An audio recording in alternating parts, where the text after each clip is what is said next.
Sports on Tap is brought to you by the Joe Wright Group with Dobie Real Estate, Jason Stiltner at Flagstar Bank, Baldman Entertainment, Land and Sea Motorsports. Buckle the fuck up.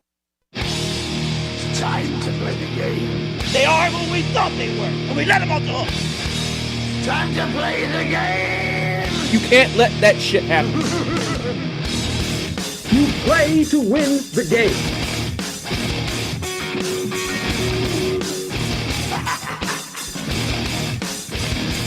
If we take a fucking tight end, I quit! Cannot win with him. Can't do it. I want winning. Time to play the game. Welcome to the Week 13 edition of Sports on Tap Game Day. I'm Chris Scott alongside Joe Waddell. Joe? Hey, hey, how you doing? Doing all right? Doing all right? Doing all right? Yeah. All right. All right. Yeah, listen, man, it's another Sunday. Yep. There was a bunch of college football on yesterday, which for any football fan and lover was just amazing. There was one game particularly that I did not watch, which, as we all know, if you listen to this show and you listen to the Tuesday show, you know it's the Michigan game. But I have an announcement.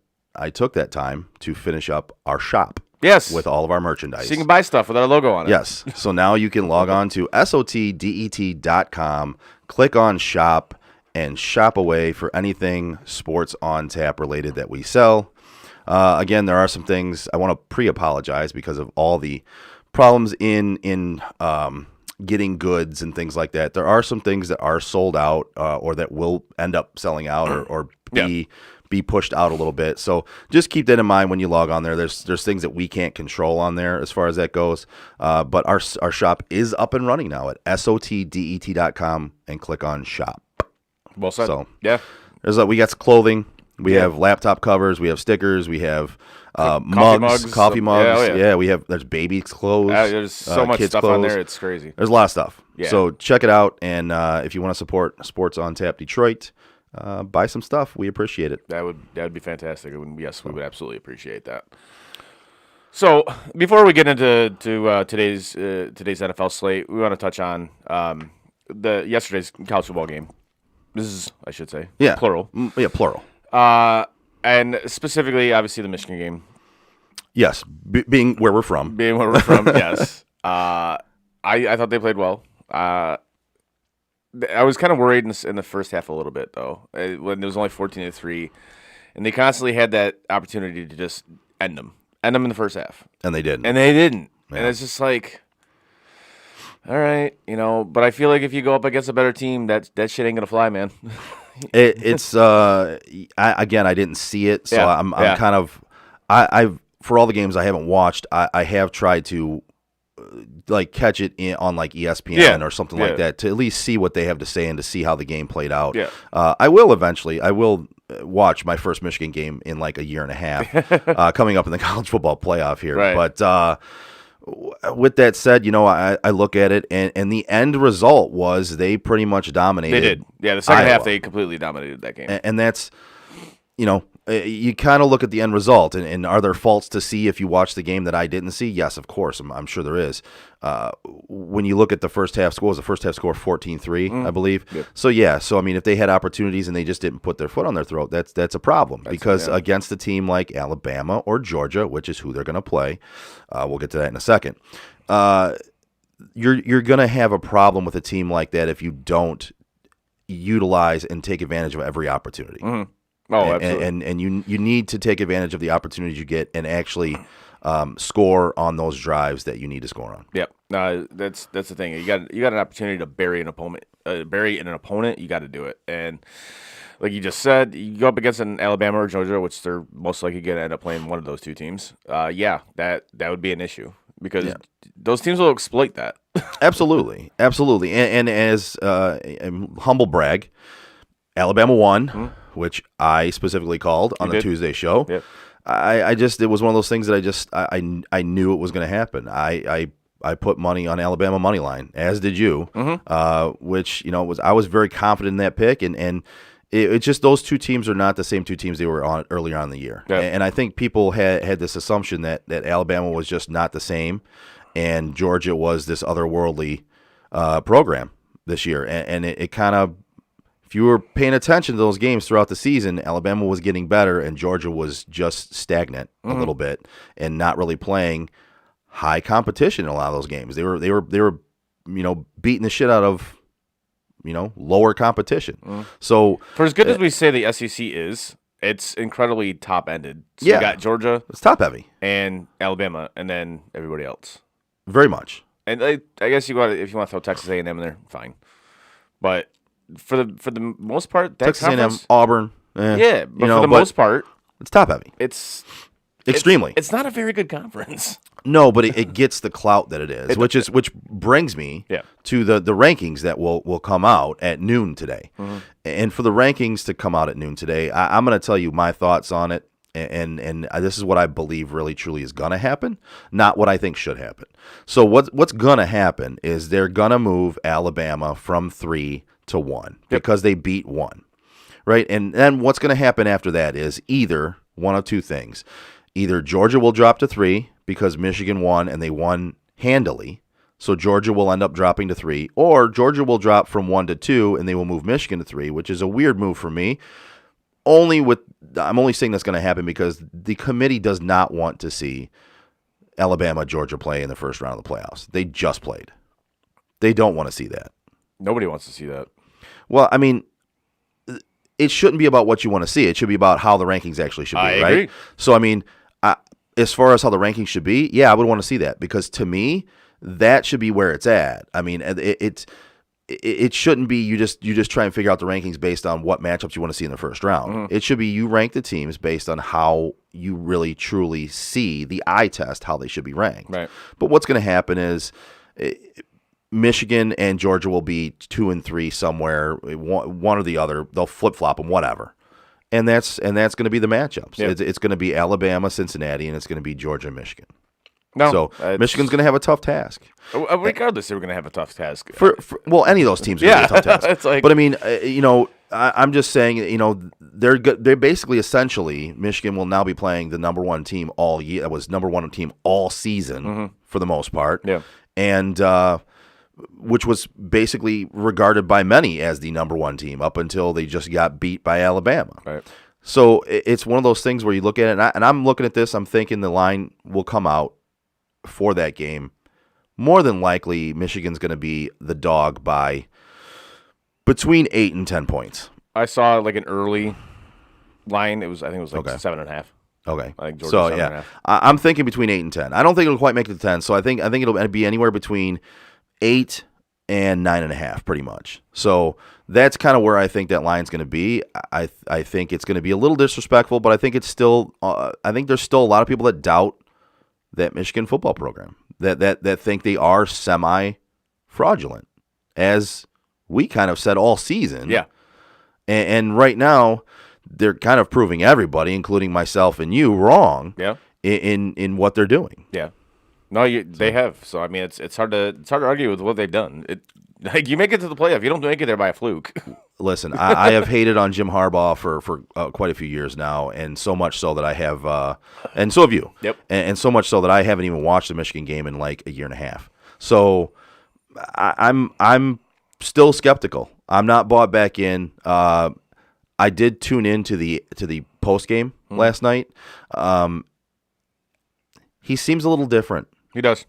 Yeah. And it's not cliche for me to say this because I haven't really. Again, I'm still not necessarily a fan of him, but he just seems like he's turned a new leaf a little bit as far as personality goes and as far as his demeanor goes. I think he was humbled by that contract thing. I do. That could be it. It's weird. I can't put my finger out, but he is different personality wise. Just his demeanor is. It just looks like he's different. having more fun. Yes. Yes. No, you're right. That's one of the main things is he's not taking himself so seriously anymore. Yeah. He's out there cracking jokes and out there and enjoying himself. Of course, winning is more fun. That helps, but it looks like he's out there and he's just sort of a different guy. It looks like he just kind of like let go of the, kind of, head coach of Michigan, persona, and just just have fun with it, man. Right. Like players adapt to that. They like that. Right. And one of the big things I see in this season, like if you ask anybody that has played for Alabama, they'll tell you like Saban, he's a hard ass, but one of the funniest dudes they've ever fucking played for. Right. Yeah, you can't be so serious all the time. You can't be just Johnny Law in the locker room and all that. You know what I mean? Like you gotta have some fun. It does look like he's having fun now, and I think one of the biggest and we'll, again, tease the Tuesday show. We're going to get more in depth to all these games on Tuesday at 7 on the regular Sports on Tap Detroit show. But I look at that Michigan squad, that Michigan program right now, and one of the biggest things that stands out to me from almost an outside perspective, because I haven't been watching the games, it's the coaching staff changes that were made. Mm-hmm. Getting rid of Don Brown. It seems like. Well, and even bringing in Mike Hart, as much as people hate on Mike Hart for the little brother comment, and I agree, it was a stupid comment. There was no need for that. But when it comes down to it, those moves look like they have truly paid off. And does Jim Harbaugh get the credit for making those moves, or was it forced on him? I don't know, but it seems like those coaching staff moves have kind of changed the whole outlook of the program. I still think the biggest one was getting rid of Don Brown. I would agree with that. Because that dude, no matter what, that dude would just not change the way he went about things. Yep. It's like, dude, this is clearly not working. You make some adjustments, and he just wouldn't do it. Yep. But you see the guy that you have now, Mike McDonald. Okay, I'll try something. All right, it's not working. Let's fix it. Let's figure out something that will work. Yep. And that's a huge difference. So. Yep. So I think we'll go on to the NFL now, but again, a little tease for the Tuesday show. We're going to get more in depth into that game and the other games as well in the college market, in the college football playoff, and in all the rankings on Tuesday at 7 p.m. Right here on Sports on Tap Detroit. So Yes, sir. It's a shame we got to start off the slate with such a shitty game, but that's what happens. It does happen sometimes. yeah. So leading off, we got Minnesota taking on the Detroit Lions. Minnesota is laying 7. The over/under is at 47, and the money line is at minus 320. Holy shit! Which 87% of the money is going toward Minnesota, which is not a big surprise. No. 69% of the money is going to the under at 47, and the people are 64% of the money is going to Minnesota with the spread. I think that under was 69% of the money on the under, which typically the public bets over. I think that's very indicative of the Lions. Yeah, absolutely. That's definitely a Lions. Yeah, that's a Lions under bet right there. I betting wise, I look at this game, and Detroit is very good against the spread. They are, except if you bet them. Well, yeah, but I never bet I the stay away Lions from the Lions as much as possible. If I was going to do anything, I would kind of tease this up a little bit. I like Minnesota in this game, obviously, but with Detroit covering all the time, I actually would take Detroit and I would tease them up to like getting like 10.5 from that 7 and put them in a parlay somewhere. I don't like betting the Lions, but they do cover a lot, and so if that gives you any insight, that's 7 points. 7 points is a lot in the NFL. It is a lot in the NFL. And I don't care who's playing. That's a lot. Yep. And Detroit's at home. So we'll see. On the betting side of that, I really don't have any great insight on that other than I think Minnesota will win, but Detroit covers constantly. Looking at fantasy side of it, who stands out to you, Chris, before I get into doing any of mine? I don't know if you have anybody that really stands out in this matchup. Not really. Dalvin Cook's out, right? Cook is out, yes. Dalvin Cook is out, so take that into account, fantasy owners, if you were planning on starting him, which I'm sure you already know that by now that he's not playing. Which was funny. They didn't rule him out until Friday, even though they said all along he was going to be out like 2 weeks. They just finally rolled him out on Friday. Right. I hate the NFL and their reporting bullshit. It's so stupid. As much as I hate Kirk Cousins, I can't stand that guy. I would start him today. I think he's going to have a decent day. And Jefferson as well. He's playing, right? Yes. Jefferson? Yes, he is. Yep. Yeah. So those guys from Minnesota are Thielen, obviously, too. But for the Lions, I mean, Swift, obviously. Swift is out. Oh, he's out. Swift is out. I did not know that. Yeah, Swift is out. He might be out for a couple weeks. Really? So on that side of the ball, so I'll do the Lions first. On that side of the ball, I really do love Jamal Williams in this game. I think if you were lucky enough to pick him up or had him on your roster and we're just kind of holding him, that he's going to pay off. I think this is a good matchup. So Minnesota can be run on. Kendricks and Barr for Minnesota are questionable. They're carrying the questionable tag into this matchup, and we could see this go from a good matchup to a great matchup if both those guys miss. And Williams has shown a 3-down skill set that he had 5 receptions on Thanksgiving Day. Yeah, and he enters as a basically a volume-based running back too that could sneak into the top 12 if he reaches pay dirt. Mm-hmm. You know what I mean? So. I really like him in DFS. I like him in season long. If you were able to pick him up off waivers, or if you had him sitting there ready to go. Also, the linebackers being out is a good thing for T.J. Hockenson. Yeah. So he hasn't been very notable as of late. Minnesota's been very very stout against the tight end position. Stout. Yeah, I mean they've been. I like using unique words on this show. You know what I mean? Well done. They held Kittle to 1 for 13. Mm-hmm. They held Andrews 5 for 44. They held Schultz 2 for 11. And even TJ himself only went 2 for 22 against them early on in the season. So with the linebackers, if they're out, TJ Hockenson does have a better matchup. And I think if you have TJ, you kind of have to play him. But hopefully, for your sake, those linebackers are out, and you can take advantage of that matchup. Right. I think Josh Reynolds is like a dart throw play.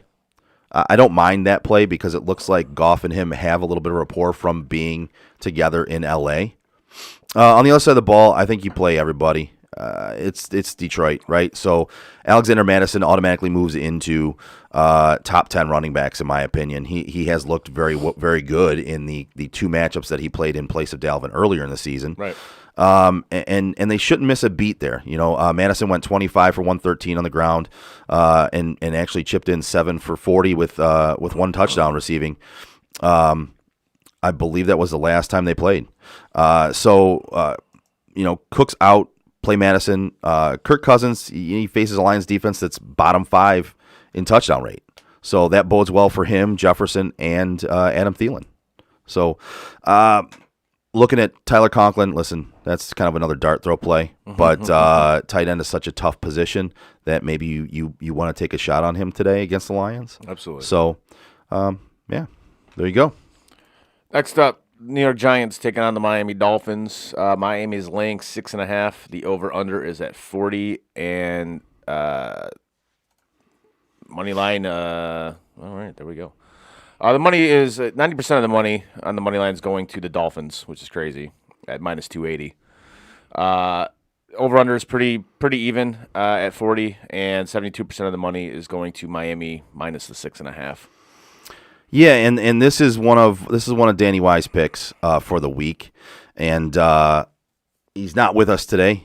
He's actually quarantining, I believe, for being maybe exposed to it. I don't necessarily know if they have it, but he's quarantined for maybe exposure. But we got so we wish him well, obviously. But he did give us our pick, give us his picks for the site, and this is one of them. He took the Giants plus 6.5 for 1 unit. And this is something that, I'm leaning in that direction as well. Getting 6.5 points from Miami when Miami is 1 win better than New York. And Miami hasn't necessarily looked great either. So they've been better as of late. They have been better as of late. New York, I don't know. They don't have Danny Dimes in there this week. So that's a little bit of a tough call there. I think that's a plus. They got Mike Glennon. I think it's a bonus. Well, and that's the whole thing. I mean, listen, his turnover rate is tremendous. Oh, he's so bad. So you look at that. You got Mike Glennon coming in, and it's weird. A lot of times when backups come in, we've seen it this year. We've seen it every year.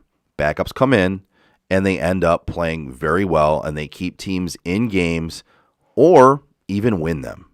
And they kind of come out of nowhere to surprise. And a lot of times when a backup quarterback is put in, a lot of people shy away from that. And they go, I'm going to take the other side of this.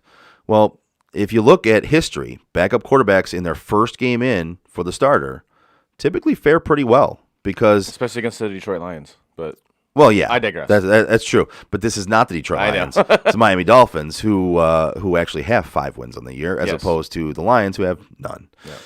I actually lean the way of Danny Wise's pick and taking plus 6.5 for New York. I think it's a 1 unit play. Yeah, so it's not like we're saying it's a lock. Right. But it's a 1 unit play, and I think it's worth it. I think the only thing I would touch in this game is I would take the over at 40. Yeah. Yeah, I would lean toward the over in this. 40 is such a small over. It is, and that's why I think they'll get it by like a point, right? 41 or some shit like that. But yeah, I would leave if I did anything with this game. It'll be a 21-20 game. Yeah, right. I could absolutely see that happening. 21-20 game with the Giants losing, but still covering that 6.5 exactly, and still covering the over. So, looking at the fantasy side of this, I don't necessarily like anybody in this game. Nope. You got Saquon return to a full-time role last week, playing 87% of the snaps. It's a tough matchup here, though, facing the Dolphins defense. They give up the fewest fantasy points to the running back position over the last month. I'd expect him to be featured in the passing game, which will bode well for you as far as receptions and if you're in a point per reception league. But I don't really like anybody else on that side of the ball. Tua is very quietly posting solid numbers in his second year. And you look at it and he doesn't necessarily stand out in any place, but he's also again, like I said, he's very quietly posting solid numbers. And when you look at fantasy, he's averaging top 12 fantasy points per game in the full games he's played this year. And you could he's getting some reinforcements back this week. It looks like Devontae Parker's going to be back this week. It's his matchup against Bradbury might be enough to maybe keep him on the bench this week. But you've got Jalen Waddle who looks really good and has good chemistry with Tua. I do like that connection this week. I like that connection going forward. The best matchup on paper in this is for Myles Gaskin. And he goes up against the Giants defense ranked number 31 in rush DVOA. New York is allowing a third most fantasy points per game to the opposing backs. And Gaskin is averaging 21.3 touches per game, I believe, over the last month. So it makes sense for Miami. They're going to lean on Gaskin here, and I really like that play today. A guy I don't like in this matchup, a couple of them. I do not like Kenny Galladay. If you got other options, play him. I don't like Kenny Galladay in any fucking matchup. No, I don't like Evan Ingram. Talk about a dude that's straight up stealing money. Right. Jesus. Well, and Evan Ingram as well. Like I just those guys. I don't like them many days, but I'm going to tell you for a fact I don't like them in this matchup at all.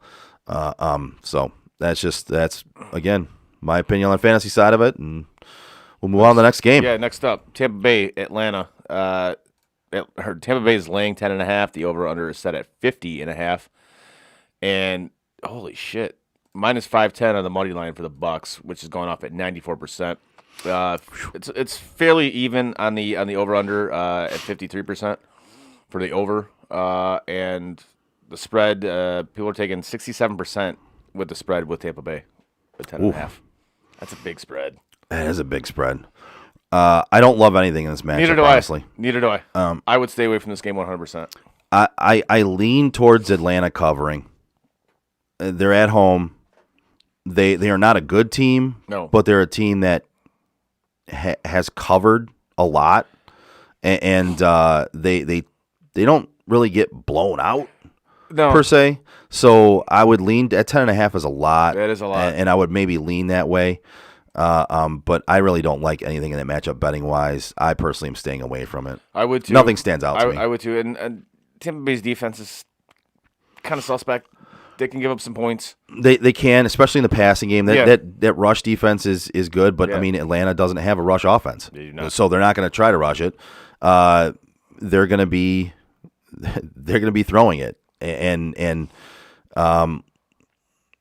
let's see. You got Matt Ryan, and he's Mr. Up and Down. He is. I mean it's Matt Ryan's become basically a fantasy afterthought. Looking at fantasy, I mean, he's without his top receiver Calvin Ridley, who opted out for the year. The rest of the year, about halfway, about a quarter way through it, he's like, you know what? Nah, I'm just not feeling it. It's a matchup that can be had though. Yeah, like you said, they're not necessarily the best against the pass. I like Russell Gage in this matchup a little bit. He's come on strong lately with his targets. Of course, Cordero Patterson is great in this game because they just use him all over the place. He's a Swiss Army knife, man. He can do a little bit of everything. They use him in so many different ways. Obviously, on the other side of the ball, you're playing Tom Brady, you're playing Fournette, you're playing Mike Evans, you're playing Chris Godwin, you're playing Gronkowski. But you're not playing Antonio Brown. You're not playing Antonio Brown because Antonio Brown is suspended for faking. Fucking idiot. For faking his vaccine certificate. But I love what Bruce Arians said when they first had him. He fucks up once, he's gone. Really, dude? Right. Yeah, he faked the. Yeah. Listen, man. If you don't want to get the vaccine, cool. Just say it and just be honest about it.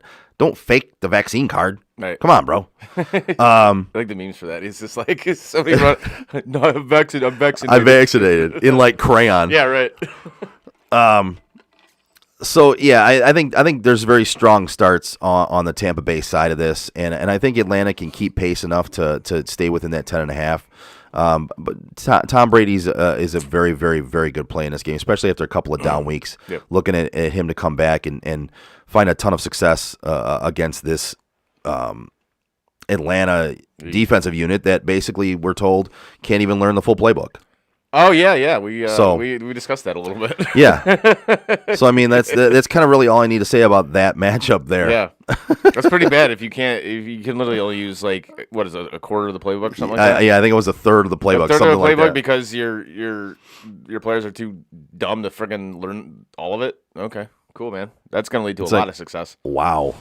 You really, and they came out and said that about the team too. Like that was from within the organization. Yeah. Like normally reports like that come from outside the organization. Yeah. Like, oh my God, they can only learn a third of the playbook. That came from inside the organization. So inside the organization, they are literally talking about how dumb and how bad their defensive players are. We got a bunch of dum-dums on this team. All right. Can't even learn the full playbook. Can't even learn the full playbook. Next up, we got the Chargers taking on the Bengals.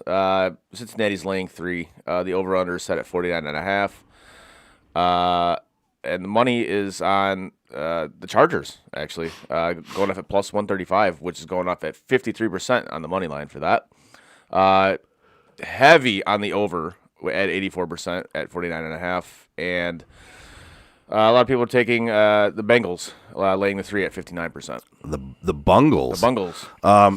So this is actually one of Danny White's picks as well. Yep. He's got the Chargers plus 3 for 4 units. Oh, wow. He feels really strongly about this one, obviously, with the 4-unit no play. No doubt. And listen, I don't agree with that. So I do have to be honest and say that.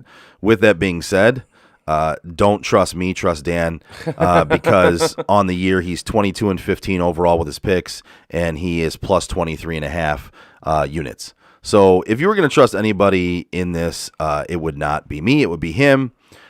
But like I said, I'm a believer in being honest in who I am here, and I'm just going to say I actually took Cincinnati in this game. I like Cincinnati. I don't necessarily like the -3, but I do like -2.5. Right? So I actually bet it down a little bit to the 2.5. Yeah. I like Cincinnati to win this game, and if you take the 3 from Los Angeles, I mean you could tie here. It could push because I like Cincinnati by 3 here. So for me, I'm not taking the -3. I'm taking the -2.5 because I think they win by at least a field goal. But like I said, if you're going to trust anybody between me and Danny Y, probably going to lean towards Danny Y. Right. I love the over in this. Absolutely. 49.5. Oh yeah. I love the over in this. Yeah, I agree. This is one of my higher scoring matchups fantasy wise that I projected out. I feel like everybody in this game is basically bound to score you some fantasy points. Yeah. The potential is there for a shootout. Sure. At 100%. I think both these quarterbacks, young guys, they like to chuck it around. Absolutely. I think there's potential for fantasy owners that you guys are going to do pretty well if you have the players from either of these teams on there. So, yeah, definitely give me the over on this. As for the spread, Joe, I got to kind of go with you on this. I kind of like Cincinnati in this. The -3, yeah, I see it being a close game, but also a shootout. But which, based on Frank's theory of just taking what we don't take, might play out for you because in that case you're going with Danny Y's picks, right. And you make some money there. But yeah, I mean we're kind of on the same side on this one. Yep. I like both these teams. I like the way they're building themselves. Yep. I like the way they're developing. They both have. It's amazing what you can do when you actually do stuff the proper way. Right, exactly. When you actually draft proper and you actually rebuild your organization. You don't have idiots running your organization. Yeah, with smart people. Looking at fantasy wise, you got Justin Herbert. He enters the matchup. He's averaging over 300 total yards and 2 passing touchdowns per game. I like him as a prop bet. Since the Week 7 bye. Yeah. I like this matchup for him. Yep. He's the overall fantasy QB1 during that span since the bye Week 7. You got Keenan Allen. He sports a 27% target share. He's been pretty hot lately, averaging 9 receptions, 99.8 receiving yards over the last month. So Herbert's been leaning on him a lot, running those slant routes, running those dig routes, and over the middle. And you got Mike Williams. He's not been as fortunate as Allen in recent weeks. He battled some midseason injuries. His target volume's gone down. I don't necessarily like him in this game, but I would treat him more as like a wide receiver 3. Maybe a flex in this matchup. Austin Eckler, I can't say enough about the guy. I mean, he's pretty amazing. Yeah. I think he's the running back 2 on the season. Is he really? Just below, or he's the only guy above him is Taylor at this point. I'd have to double check those numbers, but again, I got a lot of numbers and things going through my head, so it's hard to remember them all. But yeah, right. And then on the other side of the ball, the recent trend with Joe Mixon, he's logged 30 and 28 carries in the last 2 weeks, and he's facing a one of the top defenses in the league to run against. Checking in at 32 in rush DVOA and 31 in rush EPA. That's not great. No. So look for him to be free to be featured in this game. Yeah, look for him to get used frequently and often starting off this game. When the Bengals do pass, Joe Burrow could find some inconsistencies in the LA secondary. They're bottom 6 in fantasy points per game allowed. So you look at the matchups with Jamar Chase and T. Higgins in this game, and I really like T. Higgins. He's come on strong lately. Jamar Chase is, I think T. Higgins is benefiting now from all the Jamar Chase production he had early on. Yeah, because right? they're starting to like double, starting to roll coverage over to that guy. So T. Higgins is getting the benefit of that. Exactly. He's reaping the rewards of that. So. Exactly. He's taking advantage of the fact that they are now rolling coverage to Chase. So I like that matchup. When you look at the tight end matchup, so you got C.J. Uzomah. He's cleared 35 plus yards. C.J. Who's your mama? Yeah. Taking the place of TJ Hujamama. He's cleared 35 yards only once in his last 7 games. It was such a great commercial. It really was. It's a classic fucking 100%. commercial. So I don't necessarily like him in this matchup, saying that. 35 yards only once in his last 7 games. So it's not necessarily a great matchup for him. I know there's injuries. I know there's buys. Maybe you have to play him, but I don't necessarily like it if you do. Right. Next up, Indianapolis taking on the Texans. Indianapolis is laying 10. Oh, that's a big number. The over-under is set at 45.5, and money line minus 450 for Indianapolis, which is going off at 97%. The over-under is split 50-50 at the 45.5, and 80% of the money is on Indianapolis laying 10. Yeah. I don't like anything about this at all. I love Indy in this game. Okay. I do. I know 10's a lot to give up.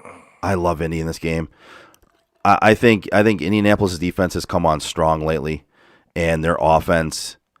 Listen, say what you want about Wentz, but he's playing well, and you've got the best running back in the league standing behind him to basically draw in safeties and help free up one-on-one matchups in the secondary for him to throw to with Michael Pittman. And you got T.Y. Hilton that's back healthy. Hopefully he can produce a little bit. I love this matchup for Indianapolis, and I actually like them in this game, giving up the 10 points. I would take them in a heartbeat in this one. I actually like the over in this game as well. All right. Yeah, the over, if I were to lean somewhere in this game, I would definitely go with the over. Other than that, I wouldn't touch it. Yeah. So Steve from Baldman Entertainment checks in, said, "Hey guys, Steve, hey Steve, says, hey guys, sorry I'm late, slept in. I'll catch up afterwards. Hey man, you do what you got to do. Appreciate you tuning in, and we appreciate your partnership with us and sponsorship of us. So thanks. Again, Baldman Entertainment, and check out his podcast Time Out as well. They do a good job there. Yes, they do. Also want to give our other sponsors a shout out. The Joe Wright Group from Dobie Real Estate, and Jason Stiltner from Flagstar Bank. So we don't do reads on our Sunday show, but we do want to make sure we give a shout out. And at the beginning of the show, there always is the sponsorship that leads into it. So you hear that at the beginning of the show. But we don't do reads. We just want to give them a shout out. So Craig Joe Wright and the Joe Wright Group at Dobie Real Estate, and Jason Stiltner from Flagstar Bank. Check them out. If you're looking to buy a home, like if you get both those both of them involved, it's going to be. Obviously anybody that's ever gone through the process of buying a house, it's not exactly the most pleasant process in the world. It can be frustrating. However, with these guys on board, they'll make it as easy as possible, man. They take care of you 100% throughout the entire thing. I'm going through it right now, and again, like I said, the process is not ideal of finding a house because there's so many different houses you look at and you're just like, no. Yep. But with these guys, they just make it so much better to deal with this. So yeah, if you listen, they're both great, but if you can team up and get them both to do their separate jobs when it comes to buying a home, it's even better for you. And then we got Steve saying, did you guys talk about Michigan and the creepy fact from last night? We did talk about Michigan. The 42. Yeah, we did talk about Michigan. We talked a little bit about the college football. We're going to get more into that on the Tuesday show. Yeah. Cheap plug for the Tuesday show. 7 o'clock on Tuesdays. Tune into Sports on Tap Detroit. But we did not talk about the creepy fact of the fact that they wore patches for the high school kid who was killed in Oxford, who wore number 42, and they wore a patch that said 42 and TM on it for his initials, and then proceeded to go out and score 42 points in that game. Yeah. So, I mean, I shared it last night on Sports on Tap, and I said there's some things that happen that really make you look out and think, boy, there really could be a higher power at work right. somewhere. It's it's weird. 42 Tate, and 3 victims. Well, there was actually 4 victims. Yeah. So if you count 42 as Tate, then the 3 other victims, 42-3. Mm-hmm. It is a little creepy, and again, it makes you think. There's a higher power out there that has some weird things in the works, man. No doubt. It was a little chilling to see that. So again. This is I hate saying this because it's so cliche, but thoughts and prayers to everybody that was involved in the Oxford shooting, and just it's just a terrible situation and now it's turned into a terrible situation for all schools. Yeah, and the things that are happening at these schools, it really breaks my heart for these kids, and having a kid who's, I mean, she's only 3.5, going to be 4. Stuff like this really worries me about her future. Yeah, it should, which is sad. It's life becomes very scary when you're a parent. Yeah, So anyway, we're gonna move on in this one, but before we get into this game, Jalen Hurts officially out. They finally officially announced it. Okay, yes. He basically, it was said last night that he was going to be out, so they finally officially announced it. So Frank's boy is gonna start Gardner Minshew. Gardner Minshew starting for Philly. So that should be interesting when we get to that game. Yep. All right, so we're talking about Indianapolis and Houston here. Yep. So we went over the betting part of it, and the last time these two teams met, we saw 150-plus yard outing and 2 touchdowns out of Jonathan Taylor. Listen, he's entering this matchup fucking red hot, reaching 100-plus yards in 7 of his last 8 games. You saw Taylor very frustratingly held to just 15 touches in the last game against Houston, but he enters this matchup 25.8 touches per game over the past month. So facing this Texans defense that's giving up the second most rushing yards to the running back position is a welcome sight for Jonathan Taylor and his fantasy owners. You got Carson Wentz, who's in the quarterback 1 conversation as far as being in the top 10, top 12 of fantasy quarterbacks this year. And his efficiency and is basically better than the volume you get out of him. So you're not necessarily getting great volume out of him, you're getting efficiency. Texans don't really have the cornerback talent to slow down a player like Michael Pittman in that secondary. So I believe you're looking at a good game from both of those guys. And maybe you're looking at streaming Jack Doyle, who, listen, he's had 5+ targets in 3 straight outings. So it's not necessarily the best if you have to play Jack Doyle, but if you're looking at recent consistency, listen, if you got to throw him in there, you got to throw him in there.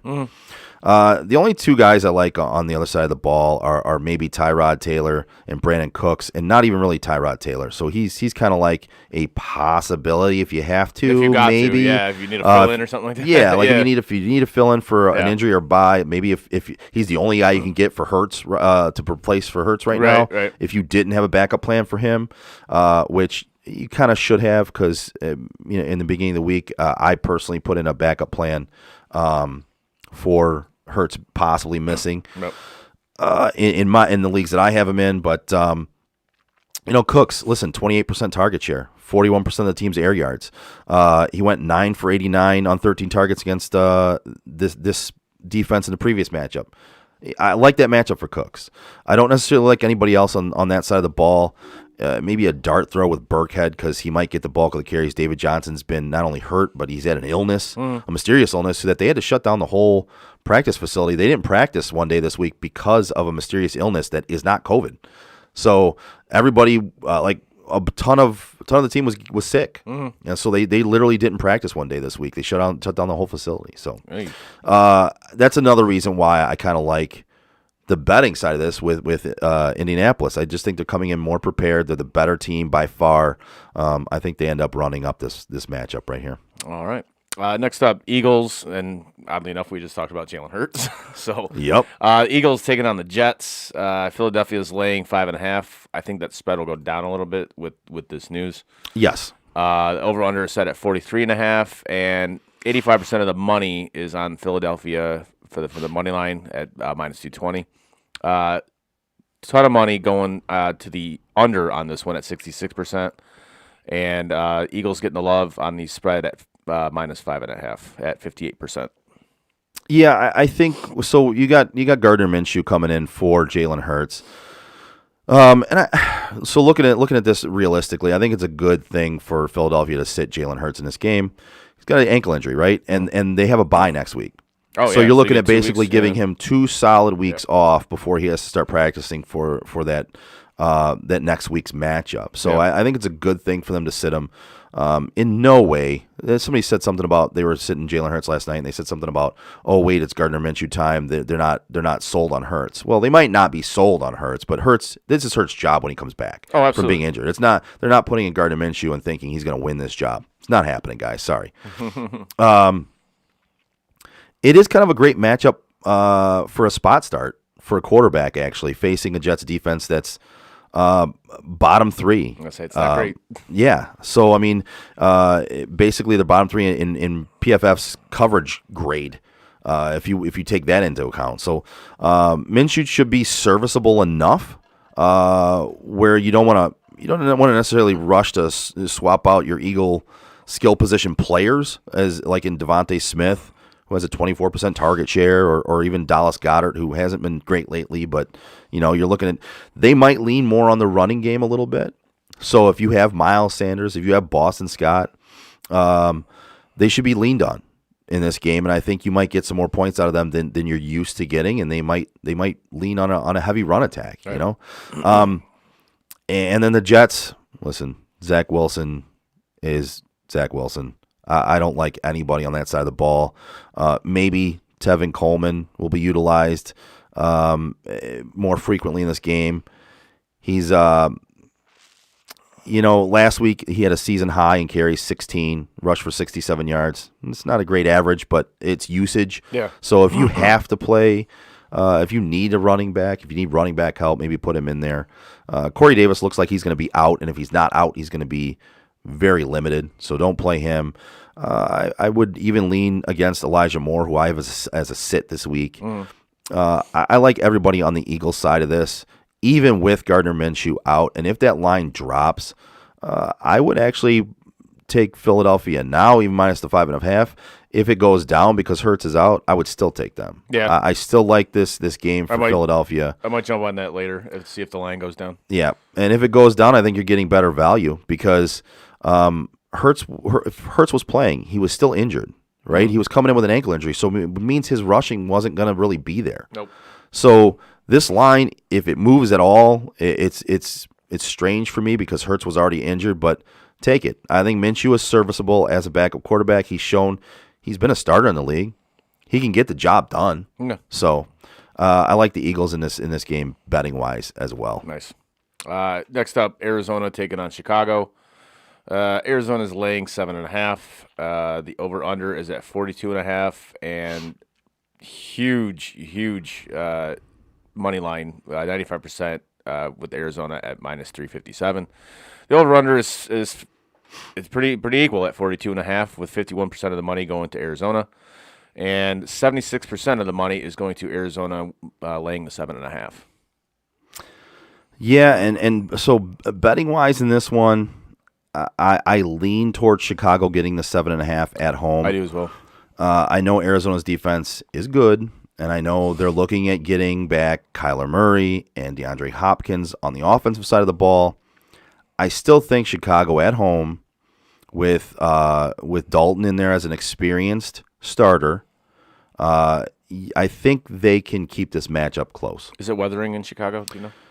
I do not know. That's a good one to try to check out, though. And if it is weathering in Chicago, it bodes well, even better for Chicago to keep this close. Rumor is it's going to be weathering here pretty soon today. So basically whatever they got is going to be coming here. Yeah. So maybe it is right now, and or maybe it will be during the game, and that bodes even better for Chicago in this matchup. I lean towards that. Let's go to the Doppler radar. And let's look at the Doppler. Looking at the fantasy matchups in this, look, they're looking at getting Kyler Murray back. He's looking to return to the lineup. He's still a game time decision, so you don't really know. And basically, the status of DeAndre Hopkins and will he even be effective if he is active is a question mark. So it's raining. It's raining in Chicago. So that bodes a little better for Chicago. It's going to rain like during the entire game. Oh, so again, that just makes me feel better about my Chicago pick. Yeah. You're going to have to run the ball a little more. It's going to be slippery. Listen, when it rains, no matter what, I know these professional quarterbacks, it still is a little bit tougher to throw the football when it's raining. So, absolutely it is. Look at this to be kind of a tight game, in my opinion. I think if Kyler Murray plays, I think you have to play him. Right? I mean, am I wrong on that one? No, you have to. I mean, this is his first game back, right? Yeah, in like 4 weeks. Yeah, so they had a bye week in there, but I think it's 4 weeks that he didn't play. I think it's gonna be a little bit rusty, but yeah, if you have him, you have to play him. 100%. Yeah, I think. I mean, it's a tough decision, but it's Kyler Murray, and he was doing so well before the injury. I think you have to play him in there. Watch DeAndre Hopkins. If he doesn't play, I like Christian Kirk in this game, and maybe A.J. Green a little bit. Zach Ertz has done really well since being traded to this team. Yeah. He's got 5.8 targets a game since joining the team, it's a position that if you get 5.8 targets per game at that position, you're rolling with them and you're feeling comfortable with it because it's a position that's very top heavy, and there's the main guys, and then there's everybody else. I think he'll get a lot more targets today just because of like the weather situation we just talked about. Very well could. So yes. I think Zach Ertz is going to be a big part of Arizona's offense today. Yep, and so you're looking at facing a Bears front seven without Khalil Mack, without Akeem Hicks. Mario Edwards is likely is out, and then you're looking at Roquan Smith likely being out. So listen, there's a lot of main guys missing from that Bears defense, which again now I'm kind of telling you why you shouldn't take the Bears. But listen, the offense of Arizona will have some room to work, and we'll be able to work here. But again, raining, the Bears with Andy Dalton in there, they don't look bad. Red rifle, baby. He's coming off a 300-yard outing on Thanksgiving. Granted, it was against the Lions, but listen, they can keep this game close. They can run the ball with David Montgomery and possibly Khalil Herbert mixed in there a little bit. Darnell Mooney has come on to be a very good number one for them. Yeah. Oh, yes. And Cole Kmet has actually come on. He's done very well in Dalton's 2 starts this year, posting stat lines of 5 for 42 and 8 for 65. I think the same with Kmet as I do with Zach Ertz. Yep. I think with this type of game, this type of weather, I think he's gonna kind of feature kind of prominently for the Bears offense today as well. Yep, I absolutely agree with that. So if you have to play him, I would feel I would feel comfortable about Yeah, 100%. Next up, Washington taking on Vegas. Vegas is laying 2. The over-under is at 48, and the money line, 53% of the money is going to Washington at plus 110. The over-under is split 50-50 at 48, and 64% of the money is going to Vegas laying the 2. So this is one of Danny Y's picks. He took the Raiders minus 1.5 for 3 units. He felt very strongly about this one. Not quite as strongly about the Chargers as he did the Chargers pick, but this is a 3-unit play as opposed to a 4-unit. Right. When you look at it, Raiders minus 1.5, it has now moved up to minus 2. So it looks like there's been a significant amount of money being put on the Raiders in this game. And I think basically that comes down to, Washington played a Seattle team that with Russell Wilson. I think they're being given too much credit for that win. Yeah. In this, especially when they should have lost it. Yeah. So I mean, this matchup might be one where you're thinking, all right, minus 1.5 for the Raiders at home. Maybe it should be more than that, and that's why people are taking the Raiders. Washington's come on strong lately. They have. But again, I think maybe they might be being given too much credit for that win over Seattle. In that Monday night matchup. So I do like that pick of the Raiders in this game, even at minus 2. Yeah. They're at home in this game. I think they win by a field goal. I would take that for sure. Short week for Washington, traveling across the country. Yep. Yeah, I like the Raiders. I'm with Danny on this one. I definitely like the Raiders. And you hit it too. Like we always talk about it, traveling across the country. A lot of people feel it shouldn't have that effect on teams, but it does. It does 100%. It does. Especially coming off a short week. Look back at it. It definitely has an effect. You look at the fantasy matchup, and listen, their Washington's offense is played super slow, and they've ran the ball heavily. In neutral game scripts with Antonio Gibson averaging 24 carries a game during the span. He's coming off a career high outing on both carries and receptions. He had 29 carries and 7 receptions. J.D. McKissick has already been ruled out, so Antonio Gibson looks even better in this matchup. They're going to try and keep the ball on the ground. They're going to try and run as much as possible, take time away from the Raiders. Taylor Heineke, He's efficient. He's not flashy, but he's just like there. Yeah, I mean he's just efficient, right? Yeah. He's averaging 17, a little over 17 fantasy points per game since the team's bye. He can be considered an upper end, like super flex 2 quarterback option, and even maybe a fill in for an injury like a Jalen Hurts. If you don't have anybody on your roster yet, you got to go pick up a guy. Taylor Heineke can be that guy. And Terry McLaurin. He's sporting a 27% target share. He's drawn 45% of Washington's air yards. He's taking on an injury-depleted secondary that's allowed the 9th most fantasy points per game to receivers over the last month. Wow. So I mean, he's a decent play in this matchup. I'm not saying they're going to win, but I'm saying they can put up some fantasy points in this game. Logan Thomas, he returned last week. Looked like he didn't miss a beat. He drew 6 targets in last week's game, and it was a run-heavy game script, and he still drew 6 targets. So he actually almost had a touchdown in the game. I don't know if anybody was watching that game, but it was called a touchdown, then ruled back. Mm-hmm. And actually, I personally thought it was hard for them to overturn that call. I didn't think they should have overturned it with the way it was, but they did. So that the touchdown got taken off the board. NFL officiating fuck something up? That never happens. Never. On the other side of the ball, I love this matchup for Derek Carr. Waller's out, so when you look at it, you look at Foster Moreau, right? He's a tight end fill-in for you. And if you had Darren Waller, hopefully you went out and got Foster Moreau. If you were able to have a backup already on your roster, and it wasn't Foster Moreau, that's great. But Foster Moreau is going to step in. He's going to take 100% of the snaps, basically, with Darren Waller being out. And it's notable to look at the last time Waller was absent in Week 7. Foster Moreau stepped in, took 100% of the snaps. He posted 6 for 60 and a touchdown. And listen, out of your tight end spot, that's top notch right there. Yes, it is. So you'll take those points all day, every day. I love this matchup for Hunter Renfrow. He's really come on lately. Yeah. I mean, he has been otherworldly almost. Washington is allowing the 3rd most fantasy points per game to opposing slot wide receivers, which bodes even better Yeah. for Renfrow and what he's been posting. Yeah, I can see that dude having a game. Yeah, I mean, last week he went 8 for 134. Yeah. So I can see a very similar stat line for him this week, and maybe even an end zone, a trip to the end zone. Yep, 100%.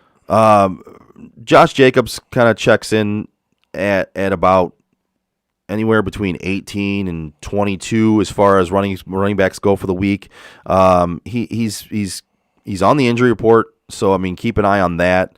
I don't necessarily love this matchup for him, but if he plays, I think you kind of have to play him based on your roster probably. I don't necessarily love this matchup for him, especially having an injury tag going in this game, though. Yes, very well said. It's not a sexy matchup, this game. It's not. It's not. It's like, okay. It's just not. It's there. It's on. I mean, I'll watch it on Red Zone, whatever, but it's what it is. It's there. To another non-sexy matchup. Jacksonville taking on the Rams. The Rams are laying 13.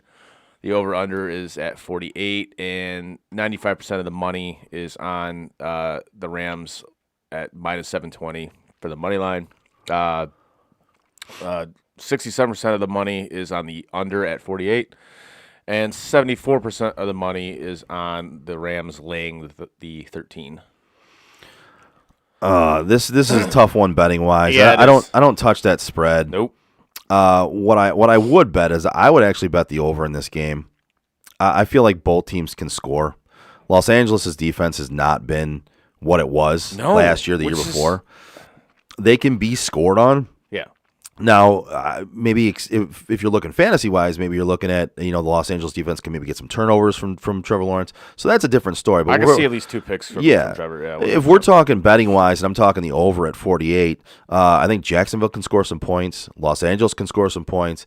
Not to mention, you're looking at maybe Matt Stafford throws pick sixes. Yes, he does. You're looking at Trevor Lawrence throwing picks, turnovers. Yep. You might get a defensive score in this game. I think the over 48 is going to be easily attainable in this matchup, and I lean that way heavily. All right. Looking at the fantasy side of it, what do you see now? I actually, believe it or not, like this is a tough one for me to look at, but I think this could be a good fantasy game on both sides of the ball because we just said, like, we think a lot of points can be scored. Yeah, in this, I really game, do. so. And as much as this doesn't look like a sexy matchup for fantasy, it might be. Right. You got Trevor Lawrence. Listen, he's failed to live up to expectations, right? Let's see. I think his fantasy points per game are like just under 14. He's thrown 6 total touchdowns. Since week 1. Holy shit. So, I mean, that's since week 1. In week 1, I think he threw 3 or 4. Right. Listen, the receiving core is either injured or old. I mean, like you've got Marvin Jones Jr., right. who basically draws the short straw and gets Jalen Ramsey, and you've got Laviska Shenault. Now he's come on lately. That is a great name. Laviska Shenault. Love it. Listen, he's done pretty well lately out of the slot, and Agnew got hurt, so they moved Laviska back in there. It's led to a spike in targets. Last week he saw 9.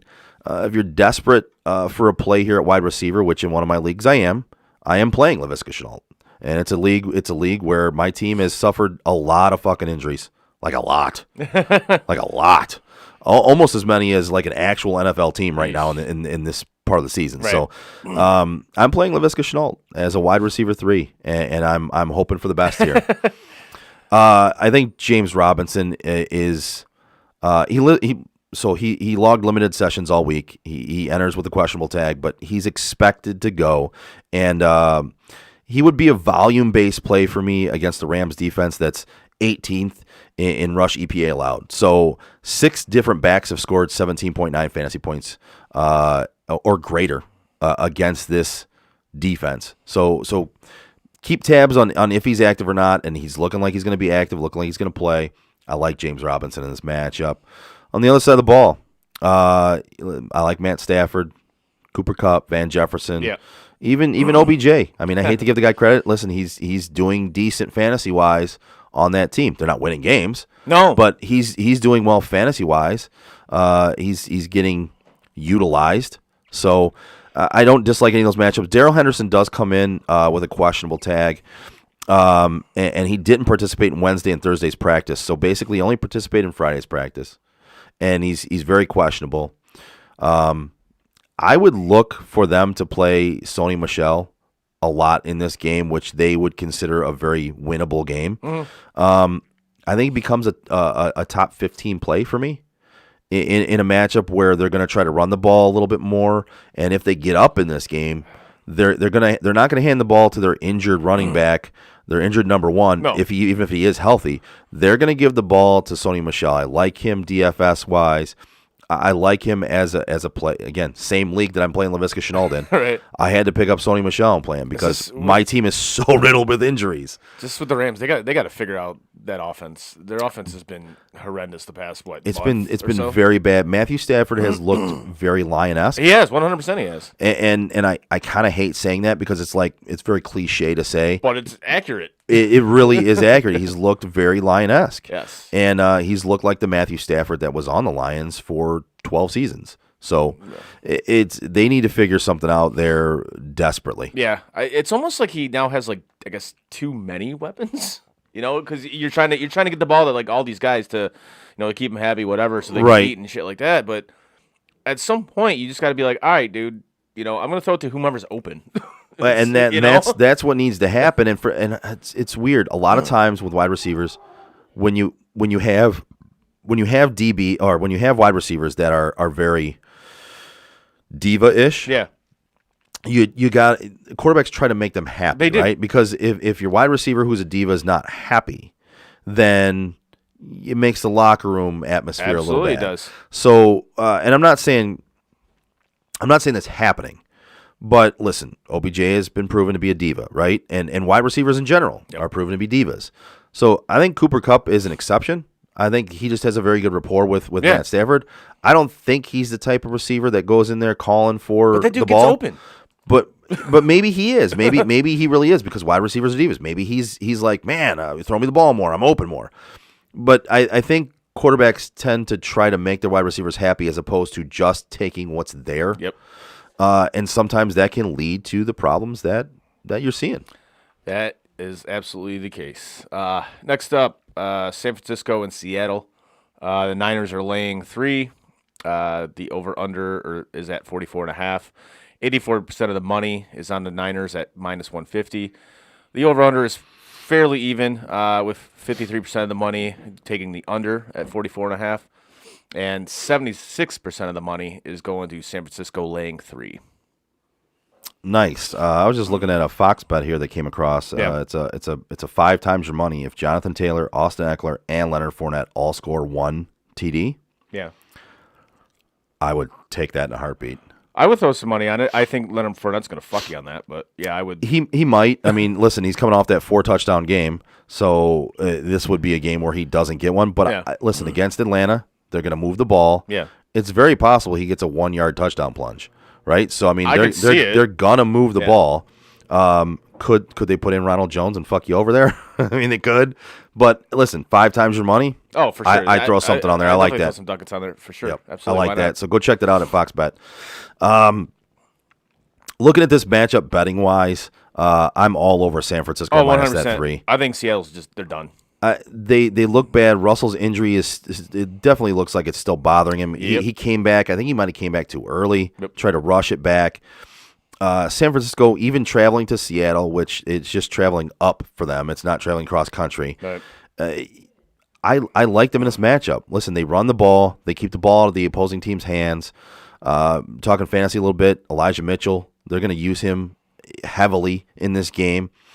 And, they're without Deebo Samuel, but Brandon Ayuk's been back and looking. Yeah, he's been playing well. He's been playing well in the absence of Deebo, and even when Deebo was there, he's been playing well.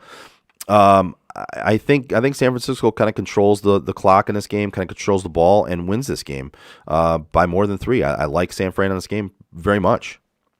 I would have to agree with you. I think, like I just said, I think Seattle's done. I think that team's absolute toast. And I think Russell will be gone next year. Yes, I do. Yeah. I think both of them, him and Pete Carroll, are going to be gone next really? year. Really? Yeah, you think they're both done? Yep. Okay. Yep.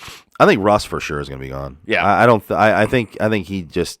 if he sticks around there, he's kind of stupid, man. I just they're not doing anything to help him out. I think that I know that you look at it and you go, all right, they got Tyler Lockett, they drafted DK Metcalf, but they've yet to address that run game. It's still just so bad. And their that offensive line sucks. It's so bad, which again in turn leads to the run game being just completely inept. And Russ running for his life. Yeah, like damn near every time he drops back to pass. And he's constantly got somebody in his face, which even when he hurt his finger in that game, it was because there was somebody right in his face when he was trying to throw the ball, and he hurt his finger following through on it. It's they got to fix something. They haven't fixed it, and I think Russ is probably just done with it. I think they're in for a full blown rebuild at this point in Seattle. They need to. I think you would need to. I think it's going to be hard with guy like you can let Tyler Lockett go. I think DK is still going to have to be there. But that's the guy you can I guess maybe as your foundation maybe or something build you build on around or whatever. It's hard to do a rebuild. I said it with Detroit. I say it with every team. It's hard to do a rebuild when you're paying a top notch wide receiver big money. Right. Like you kind of got to start from scratch on certain positions, and wide receiver is one of them. So who knows? Maybe DK could end up somewhere else as well. It'd be interesting to see him end up somewhere. It's definitely going to be an interesting offseason for the Seahawks. For sure. 100%. So. But in this matchup, definitely love San Francisco minus the 3. Yep. Looking at fantasy, I think I already said it. Elijah Mitchell, listen, he's in neutral game scripts with the 49ers. They're running the ball a league high 61% of the time. They rank number 1 in early down rushing rate, 70%. They rush the ball on early downs. Elijah Mitchell has started in 2 of 3, reaching 27 carries in each outing. After watching Washington run the ball all over him last week, with that shitty ass run game, Mitchell's set for a pretty good game today. Yep. And he's probably going to get a monstrous workload against the Seattle defense that gives up the second most fantasy points per game to the position. He also won't have to share carries with Debo, which I already said is out. Debo! So Debo! He's out for the game, likely out a couple of weeks. They might run Ayuk a little bit, which they did in his rookie season. They ran him a little bit. They might throw him in there for some of those Debo runs that they were doing. You might see Jeff Wilson Jr. get a couple of carries, but for the most part, it's going to be Elijah Mitchell. I love him in this matchup. I think he's one of the best plays of the week. I personally have him ranked at let me see. I have him ranked high in my rankings. I have him ranked 4 at running back for the week. Nice. So I love him in this matchup. I think Kittle and Ayuk are great plays in this matchup, along with maybe a dart throw with Juwan Jennings coming in at the second wide receiver spot for them, who looked good last week. And then the other side of the ball, I really can't say anything good about that team, man. Dude, I got nothing on this. Tyler Lockett finally put up some numbers last week again, and DK only had 1 catch, I think. Yeah. So they that's had 1 target. Yeah, it's literally 1 target. It's very, very concerning. That offense is, and I don't necessarily like anybody on that offense. I think if you have DK, if you have Tyler, you gotta play him. And I think if you have DK, you're very concerned about last week's game. You have Tyler, you're maybe feeling a little bit better because he got some targets, he got some deep throws. Yep. But I don't feel great about any of them. And truthfully, if I have Russ on my team and you had to fill that spot with somebody during the time he was out, hopefully you kept that guy. Yeah, no shit. Hopefully you kept that guy. If you didn't, you might be a little screwed. But if you kept that guy, I will play that guy over Russell Wilson. This is the point in time where I'm going to deviate from the play your studs.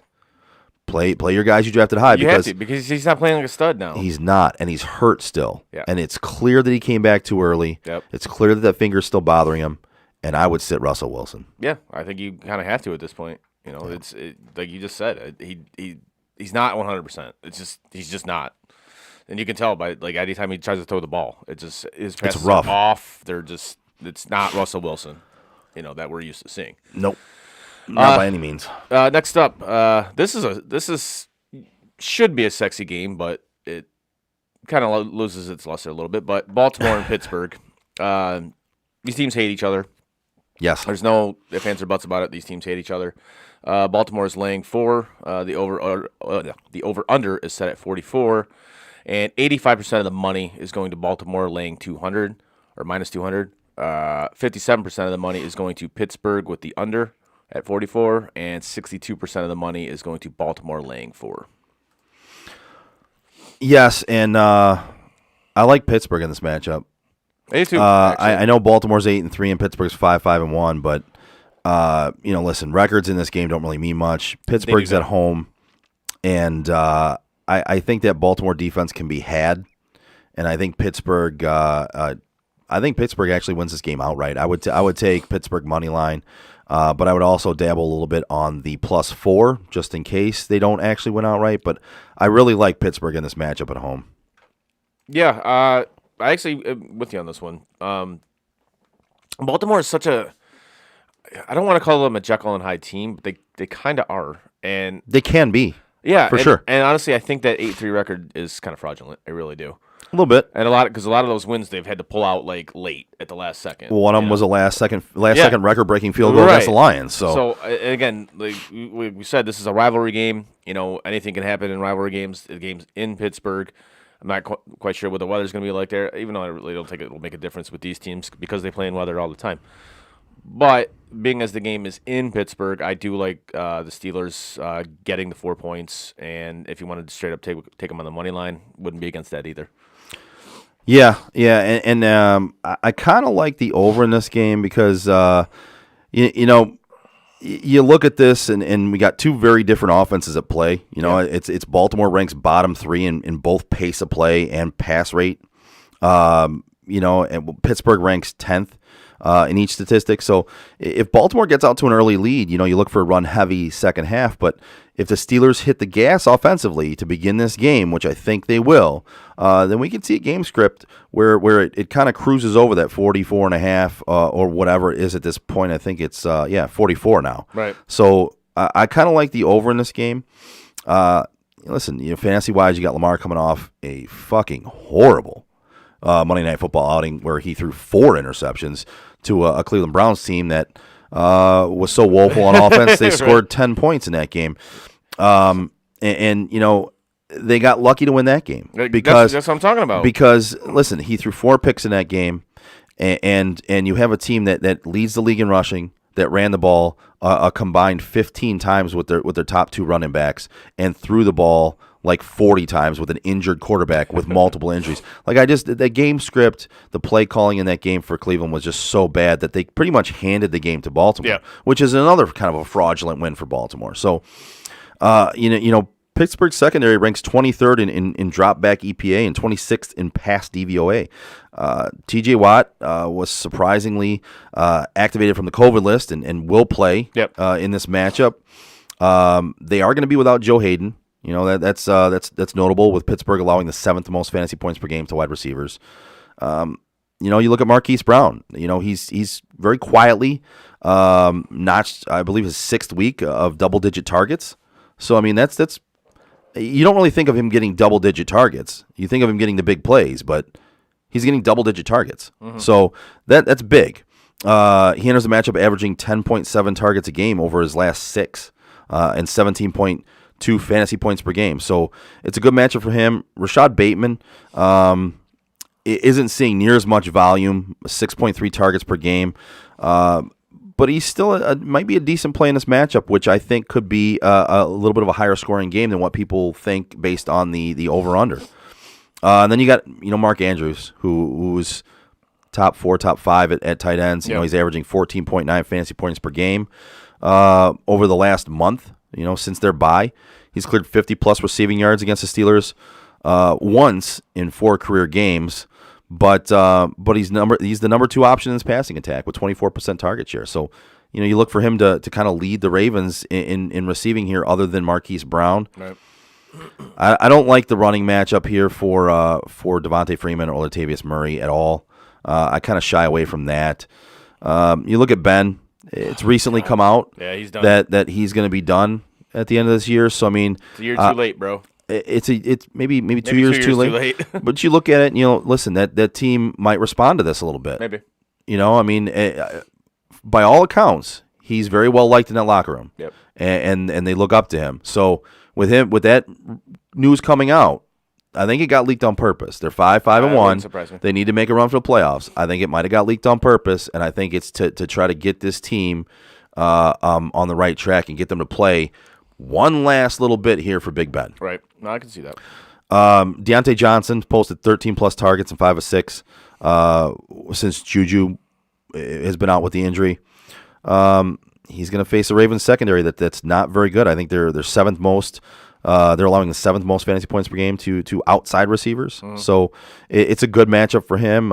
Chase Claypool, it's a decent matchup for him. And somebody I really like in this game and I've really liked recently in weeks is Pat Freiermuth. That kid, tight end wise, he cleared concussion protocol, so he's good to go. He's playing. He should be considered a tight end 1 every week. He if you have him on your roster, you're playing him. They've proven they're going to set up plays for him. They're going to throw screens to him. They're going to set up plays to where it's specifically designed for him, and he's quickly turning into a tight end 1 that you can rely on. Yep. So I really like that matchup, and of course, Najee Harris. Najee. There's nothing I need to say about it. Just play him. Yeah. Just do it, man. Just play him. Just play him. Next up, the Sunday night game, and I'm so sick of seeing this team on like either Monday Night Football or Sunday Night Football. I'm done with it. Yeah, kind of like with the Giants. I'm freaking done with it. And Dallas. Denver taking on Kansas City. Kansas City is laying 8.5. The over under is at 46.5. 91% of the money is going to Kansas City at -400. 59% of the money is going to the over at 46.5, and 65% of the money is going to Denver getting 8.5. Yeah, I see. I don't like either side of this matchup, but if I had to lean, I would lean towards taking the 8.5 with Denver. Yeah, I'm with you on that one too. I know Kansas City was doubted there for a little while. They had their ups, they had their downs. Denver's been surprisingly decent this year. They've been consistent. They're 6-5, especially with the shitty quarterback. Yeah, I mean, the Bridgewater is one of those guys where he's not gonna. And I'm trying to think if he's even gonna play or not. I know Drew Lock came in last week for a little bit. So 2 shitty quarterbacks. Yeah, so I mean, but they have a run game. So in this matchup, I don't necessarily like anything betting wise. I'm kind of staying away from this one. But if you pressed me, I'd take the 8.5. I would too. With Denver. But looking at the fantasy matchup, one thing that stands out to me is Javonte Williams. Melvin Gordon's out today, so Javonte Williams is going to get the bulk of the carries in that backfield, and they run the ball pretty well. And you can run on Kansas City. You can run on Kansas City, so I like that matchup a lot. Yeah. I agree. You can run in Kansas City. I like that matchup a lot. I don't like any of the other matchups on the Denver side of the ball. I think they're going to try and control the clock. Listen, they're going to throw the ball some, but they're going to run the ball a lot. And I don't think this game is a big fantasy matchup where you're going to see a lot of points, even on the KC side of the ball. I mean, one player might go off, but is it going to be Travis Kelce? Is it going to be Tyreek Hill? You have no idea. Is it going to be Darrell Williams? Is it going to be CEH? You don't know. But I think this game stays closer than the 8.5. And listen, if you have your Kansas City guys, you're playing them. But, it's like rolling the dice, man. It is. You don't know which guy's going to go off. You play him and just hope for the best. I don't have much fantasy insight on this game on anybody else. Listen, it's just Javonte Williams on the Denver side of the ball is the one I'm really keen in on. Right. I think that's a great matchup. Next up, the Monday night game. The Patriots take on the Bills. Buffalo is laying 3. The over-under is at 41.5. Money, 68% of the money is going to New England plus 130. 59% of the money is going to New England with the over at 41.5, and 54% of the money is going to New England getting 3. I don't like anything about this game, like betting wise. If I had to lean, I would absolutely take New England. Honestly, I'd take New England to win outright, to be honest with you. You took the words right out of my mouth. Yeah. You really did. I really, really like New England money line in this game. If you're not as comfortable with that, take the 3 points. Yep. That's great. Good for you. I'm all over New England money line in this game. Listen, Bill Belichick is quietly putting to rest the people that said it was all Tom Brady. Right. And that quickly became the theme last year after Tom Brady won a Super Bowl, right? Yep. And everyone and New England looked like shit, but with Cam Newton. Yeah. So that was a bad decision. But you look at this New England team. Their defense is playing very well. Yep. Which is That's Bill Belichick. that's par for the course for Bill. And he's got Mac Jones playing like a young Tom Brady. Yep. And listen, you and I said it at the beginning of the season when he got drafted to New England that he could end up being the best quarterback because of the situation. Yep. Not necessarily that he is the best quarterback. The system. Yes, the situation he's in New England, the system that they run. Yep. He's a precise passer. He's a very he's a quick decision maker. He decides where he wants to go with the ball and he goes there. And he may not be the best quarterback out of all of that draft class, but he's showing right now that on the field, stats wise, and leading that team, he is. Yep. And to me, they're playing very well, and Bill is man, the guy's fucking good, man. That's all I gotta say. He is. I mean, you look at that team, and you, at the beginning of the season, nobody would have had them leading that division right now. Nope. Nobody with a rookie quarterback. Nope. No. You're right. But they are, and it's a full team outing. Mm-hmm. And with that being said, I think this will be a low scoring matchup. I do as well. I think both defenses will play well in this game. It's going to come down to which defense makes the other offense make more mistakes. So I don't really like either offense in this game as far as the matchup goes fantasy-wise. Nope. You look at Josh Allen, you have to play him. I'm in a league where I'm in a 2-quarterback league. I'm actually having to play Josh Allen and Mac Jones in the same game. Shit, nice. Because my other quarterback is Jalen Hurts, who I already took out because I heard he was going to be out, and he is out. Right. So I don't necessarily love that I'm having to start both those guys, and it's a week before the fantasy playoffs, and I need a win, and I'm probably not going to get a win because this matchup with both my quarterbacks is not a very good matchup for them. But it's weird. I feel like a game like this could just turn into a shootout. You know, listen. I don't think it's going to, but if it does, I'll be happy. Bonus. Yeah, I'll be bonus happy for you, for sure. But I just don't necessarily see it playing out. No, that neither way. do I. So I mean, the run games in this game. Listen, Matt Breida has come on pretty strong for Buffalo. Yeah, for a guy that we didn't even know was on the team, they've utilized him pretty well. And listen, they've sat Zach Moss because I think he's on the verge of being cut next year. He just has proven he's in their doghouse. He's proven he's not the guy. And, sadly, Devin Singletary's proven he's not the guy either. Right? He can be a change of pace guy, but he's not the guy, which is why Breida's getting more carries now. And Breida's proven on I think, multiple teams that he's not the guy. So if you're leaning on him over your other two running backs that you drafted in the second rounds, you're going to have to start over at running back next year. Yeah. Yep.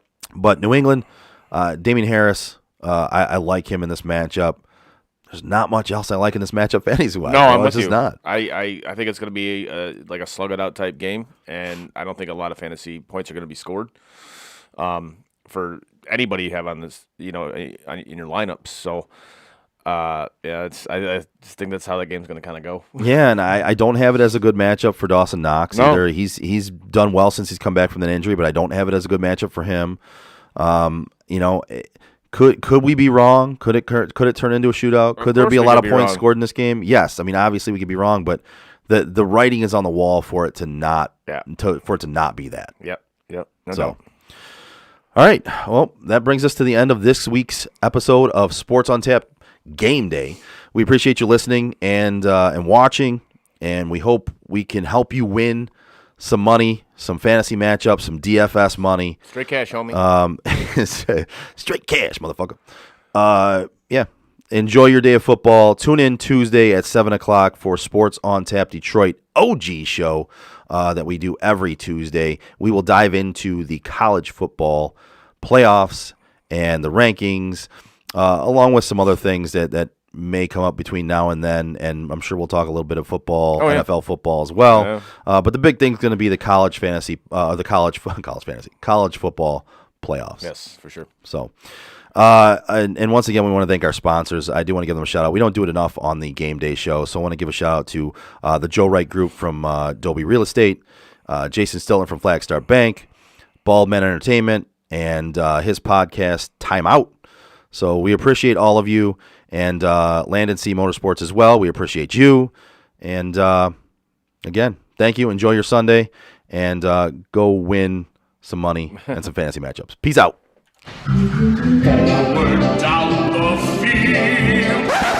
Fuck this shit, I'm out. Fuck this shit, I'm out. No thanks. Don't mind me. I'ma just grab my stuff and leave. Excuse me, please. Fuck this shit, I'm out. Nope. Fuck this shit, I'm out. Alright then.